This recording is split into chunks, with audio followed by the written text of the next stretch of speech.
Okay. మీరు ఇంకా negotiation చేస్తున్నారు సార్? మిగతా చాలా సంఘాలు ఉన్నాయి కదా! దాదాపు 17, 18 సంఘాలు ఉన్నాయి. నా నాలెడ్జ్‌లో ఉన్నంత వరకు 17, 18 యాక్టివ్‌గా ఉన్న సంఘాలు ఉన్నాయి.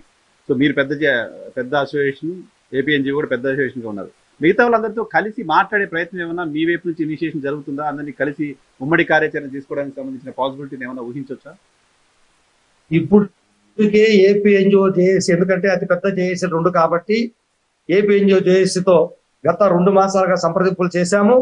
ఆ సంప్రదింపులకు అనుగుణంగానే వారి నాయకత్వంలో ఉన్నటువంటి ఉద్యోగులు సంఘాలకు వాళ్ళు ఇప్పటికి 2 సమావేశాలు ఏర్పాటు చేసుకున్నట్టుగా మేము పత్రికలో కూడా చూసాం.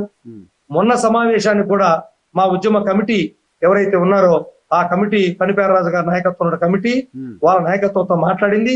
మేము సమావేశం పూర్తయిందన్నా మేము షెడ్యూల్ ఇచ్చాము. మేము 26వ తారీఖు మళ్ళా ఈ నెల సమావేశం వేస్తాము. ఈ లోపు మేము కూడా ఉద్యోగులందరికి కూడా నాయకత్వానికి అన్ని కూడా చెప్పి 26 ఈ జిల్లాలో అన్ని కూడా పర్యటన పూర్తి చేసుకొని 26కి మేము సమావేశం ఏర్పాటు చేసి ఐక్య ఉద్యమానికి కూడా సిద్ధమవుతాం ప్రకటిస్తామని చెప్పి ఇప్పటికే ప్రకటించున్నాం. కాబట్టి ఇటు మేము కూడా జిల్లాలన్నీ సంయుక్తం చేస్తే ఒకేసారి ఐక్య ఉద్యమాలకు కూడా మేము కూడా సిద్ధమవుతామని చెప్పి మేము కూడా మొన్న రాష్ట్ర సెక్రటరీ సమావేశం 23వ తారీఖు జరిగింది. దాంట్లో కూడా మేము ప్రకటించడం జరిగింది. సో రాజకీయ పార్టీల మద్దతును ఏమైనా కోరుతున్నారా? రాజకీయ పార్టీలు కూడా గతంలో మీరు పోరాటం చేసిన సందర్భంగా కమ్యూనిస్ట్ పార్టీలకు సంబంధించిన వాళ్ళు, మిగతా రాజకీయ పార్టీలు మీకు మద్దతుగా రావడం, రోడ్డు మీదకి రావడం, ఆందోళన చేయడం చూసాం. రాజకీయ పార్టీల మద్దతును కూడా ఏమైనా ఎక్స్పెక్ట్ చేస్తున్నారా? అడుగుతున్నారా? అడిగే ప్రయత్నం ఏమైనా చేస్తారా? ఇప్పుడు ప్రస్తుతానికి మేము ఉద్యమ కార్యాచరణ ప్రత్యక్ష కార్యాచరణకు వెళ్ళలేదు.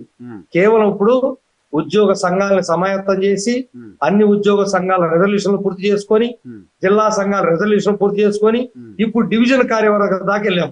డివిజన్లు కూడా పూర్తి అయిపోతాయి ఈ 10 రోజుల్లో. సో ఇలా మేము వెళ్ళి ఈ ప్రక్రియని మేమంతా కూడా చేసుకొని ఒక సమావేశం అందరికి ఉద్యోగులకు చెప్పి నాకు సన్నద్ధ సభలు అయిపోయిన తర్వాత చీఫ్ సెక్రటరీ గారికి డైరెక్ట్ గా లేఖనిస్తాం. అయ్యా పలాని తేదీలోపు మీరు మా సమస్యలు ఇవి పరిష్కరించకపోతే మేము ప్రత్యక్ష కార్యాచరణకు వెళ్తున్నామని ప్రకటించేదానికి ఇస్తాం లేఖని. ఆ లేఖ ఇచ్చిన దగ్గర నుంచి ఇక మిగతా వాళ్ళ యొక్క సిఐటి ఏటీసీ మేము సాంప్రదాయబద్ధంగా పిలిచేటువంటి వాళ్ళందరినీ కూడా పోయి కలవటం జరుగుతుంది. ప్రస్తుతానికి మాత్రం ఏదైతే ఇప్పుడు కూటమి ప్రభుత్వంలో ఉన్నటువంటి భాగస్వామ్యమైనటువంటి వాళ్ళని కలిసేదానికి ప్రయత్నం చేశాం. ఇప్పటికే మేము ప్రభుత్వంలో ఉన్నటువంటి మరి ప్రధానమైనటువంటి తెలుగుదేశం పార్టీ తరపు నుంచి వాళ్ళకి ముఖ్యమైన వాళ్ళకి చెప్పాము. అలాగే బీజేపీ రాష్ట్ర అధ్యక్షులు గౌరవనీయులు మాధవ్ గారికి వారికి పోయి మా కమిటీ మొత్తం కలిసాము. వారు కూడా ఒక 10 రోజులు టైం అండి మేము కూడా మాట్లాడతానన్నారు. అలాగే జనసేన పార్టీ తరఫున వాళ్ళిద్దరి కోసం ప్రయత్నం చేస్తున్నాం. గౌరవ డిప్యూటీ సీఎం గారు అదేవిధంగా నాదెళ్ల మనోహర్ గారు ఇద్దరు కూడా మేము మెసేజ్లు కూడా పెట్టడం జరిగింది. వాళ్ళ నుంచి మాకు ఎలాంటి అవకాశం ఇంకా ఇవ్వలేదు. ఇస్తే తప్పకుండా వాళ్ళకు కూడా గడిచేదానికి సిద్ధంగా ఉన్నాం. సో ఏదైతే ప్రత్యక్ష కార్యాచరణ మేము చీఫ్ సెక్రటరీ గారికి లేఖ ఇచ్చే లోపు కూటమి ప్రభుత్వంలో ఉన్నటువంటి పెద్దల కోసమే మేము ప్రయత్నం చేస్తాం. నేరుగా వెళ్ళి ఉద్యమం చేయాలనే థాట్ కాదు, మా సమస్య పరిష్కారం కావడం అనేది ఇంపార్టెంట్ కదా.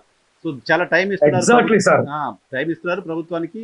ఉద్యోగులందరినీ రోడ్డు మీద తీసుకొచ్చి వాళ్ళతో ఆందోళన చేయించడం పర్పస్ కాదు, వాళ్ళకి న్యాయం జరగడం పర్పస్, న్యాయం జరగడం పర్పస్. అవును సార్, ఎందుకంటే ఇటు మా ఉద్యోగులు సాధారణ ఉద్యోగులతో పాటు మరి మన నాయకత్వం ఇంత ప్రయత్నం చేసింది, వాళ్ళ చుట్టూ ఇంత తిరిగారు అని ప్రతి ఒక్క ఉద్యోగి పెన్షనర్లకు తెలియాలి. రెండోది ప్రజల నుంచి కూడా మాకు సపోర్ట్ రావాలి. అందుకనే ఈ రోజు ప్రజా ప్రతినిధులు కలుస్తున్నాం.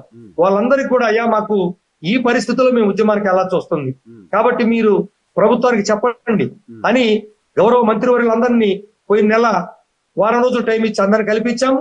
అందరూ బాగా స్పందించారు. మేము కూడా చెప్తామన్నారు. గౌరవ ఎమ్మెల్యేలకి ఈ 10 రోజులు అందరిని కలుస్తారు. ఇటు మేము కలుస్తున్నాము, అటు ఏపీఎన్జిఓ చేసి కూడా దిగింది కాబట్టి ఇద్దరం కలుస్తాము. వాళ్ళందరూ కూడా చెప్తాం. ఇది ప్రజలు కూడా గమనిస్తారు.